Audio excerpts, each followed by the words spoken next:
Hello friends, అందరికి నమస్తే. Welcome to my channel. ఒక వ్యక్తి అంటాడు, ఆంధ్రలో మహానాడు టీడీపీలో తెలంగాణ అనే పదం డిక్షనరీలో లేదు. ఆంధ్రాకి 4-5 పదాలు ఉన్నాయి, తెలంగాణ అనే పదం డిక్షనరీలో లేదు అని పిచ్చి వాగుడు వాగింది. ఈ తెలంగాణ అనే పదము డిక్షనరీలో ఎక్కడా లేదు. ఆంధ్రకు కొన్ని పదాలు ఉన్నాయి, తెలంగాణకు డిక్షనరీలో లేదు. కానీ కొంతమంది స్వార్థపరులు ప్రాంతీయ భేదాలు తెచ్చి అనేక మంది కష్టపడే వాళ్ళ జీవితాల్లో మన్ను పోసిండ్రు తెలంగాణలో. ఎవరు? బక్కన నరసింహులు. ఆయన తెలంగాణ వాడే, షాద్నగర్ ఎమ్మెల్యే, మాజీ ఎమ్మెల్యే. తెలంగాణ వాడై ఉండి తెలంగాణ చరిత్ర తెలియకుండా తెలంగాణ పేరు డిక్షనరీలో లేదంటాడు బక్కన నరసింహులు. చెప్తా విను.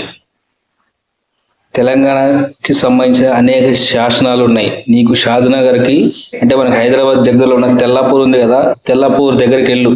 తెల్లాపూర్ శాసనం ఉంటుంది. క్రీస్తు శకం 1418లో ఈ తెల్లాపూర్ శాసనాన్ని వేశారు. అక్కడే ఏమని ఉంటుంది తెలంగాణ పేరు? తెలంగాణ ప్రాంతాన్ని తెలంగాణపురం అని చెక్కబడి ఉంటుంది. అది తెలుగు భాష, తెలుగు లిపిలోనే ఉంటుంది. నీకు జస్ట్ ఒక 50 కిలోమీటర్స్ డిస్టెన్స్లో ఉంటుంది, వెళ్ళి చూసుకో కావాలంటే. ఎందుకంటే తెలంగాణ ఓడిపోయి ఉండి ఆంధ్ర మహానాడుకు పోయి తెలంగాణని తక్కువ చేసి మాట్లాడుతున్నావు. నువ్వు నీ టీడీపీ పార్టీకి ఉడికం చేయాలనుకుంటే వాళ్ళ కాళ్ళు పట్టుకో, వాళ్ళ లేదర్ చేసుకో, వాళ్ళ సంఖ వితౌట్ షుగర్ నాకేసాయి, నో ప్రాబ్లం, మాకు అవసరమే లేదు. తెలంగాణని అక్కడ బద్నాం చేయకు. ఇంకా కీసరగుడ్డ శాసనం కూడా ఉంటుంది. క్రీస్తు శకం 400-500 మధ్యలో కీసరగుడ్డ శాసనం కూడా ఉంటుంది. అక్కడ కూడా నువ్వు చూసుకోవచ్చు వెళ్ళి. మేడ్చల్ మల్కాజిగిరి డిస్టిక్ లో ఉంటుంది ఇది. ఇందులో తొలుచువాండ్రు అని పేరు రాసి ఉంటుంది కీసరగుడ్డ శాసనం కింద. ప్రతిదీ చాలా ఆధారాలు ఉన్నాయి, చాలా శాసనాలు ఉన్నాయి తెలంగాణ కింద. ఆముదాలపాడు శాసనం క్రీస్తు శకం 500లో ఉంటుంది. ఆముదాలపాడు శాసనం కూడా ఉంటుంది. భాషా పరిణామం అనేది త్రిలింగ నుండి తెలంగాణకు వచ్చింది. త్రిలింగ, తెలుంగ, తెలంగాణ ఇట్లా రూపాంతరం చెందింది తెలంగాణ పదం. తెలుసుకో. ఎందుకంటే తెలంగాణ రాజకీయం చేస్తే తెలంగాణ నుంచి తెలిసి ఉండాలి. కనీసం తెలంగాణ ఆత్మగౌరవాన్ని అయినా కాపాడాలి. నువ్వు వాళ్ళ సంఖ్య ఎట్లయినా మాకు సంబంధం లేదు.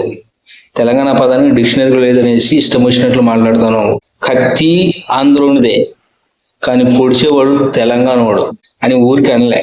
ఆంధ్ర వాళ్ళు కత్తిస్తే నువ్వు తెలంగాణ పొడుస్తున్నావు. తెలంగాణ ఉద్యమకారులు కానీ, తెలంగాణ అమరవీరులు కావచ్చు, ప్రతి ఒక్కరు మీరు అవమానించినట్లే. తక్షణమే క్షమాపణలు చెప్పాలి మీరు. బక్కన నరసింహులు గారు, మీరు తక్షణమే క్షమాపణ చెప్పాలి. అండ్ చంద్రబాబు నాయుడు గారు, మీరు ఈ వ్యాఖ్యలు ఖండించకపోతే, ఈ వాక్యాలు మీరు అన్నట్లుగానే మీ నోటితో నుండి వచ్చినట్లుగానే మేము భావిస్తాం. ఖచ్చితంగా మీ ఆధ్వర్యంలోనే అతను ఈ మాటలు అన్నాడు కాబట్టి ఖచ్చితంగా మీరు ఈ వాక్యాలను ఉపసంహరించుకోవాలనేసి తనకి సూచించాలి.